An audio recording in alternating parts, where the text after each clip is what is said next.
Join us this week as we talk about the cost of discipleship.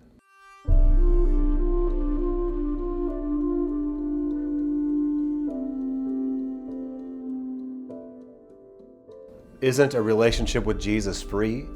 Isn't coming to the church free? And the answer is yes, but what does it cost to be a disciple? The answer is everything, and that may seem intimidating, but it's the truth. The scholar of the law who tests Jesus in the gospel today, he asked the question, what must I do to have eternal life? And Jesus says, well, how do you read it?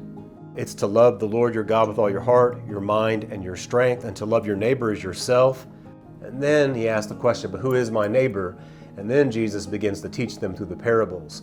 And of course, it's the parable of the Good Samaritan. So there's somebody who's been a victim of robbers, and the priest goes by, he doesn't touch him, doesn't want to become unclean, and the only one who reaches out is the Samaritan, the one who would be the most hated amongst the people who were listening to Jesus' story. It's the Samaritan who does the right thing. For you and for me, discipleship is free, freely given by Jesus. But there's a responsibility that comes with that great gift. We are called to be people of mercy, radical mercy. And why?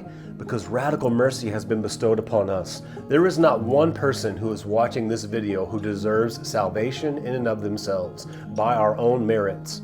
Jesus, through the power of his blood, has brought us into his family, and that is the reason that we are worthy of God's love and mercy. It's the only reason. It may seem intimidating, but it's step by step that you and I move forward in this progression to become saints.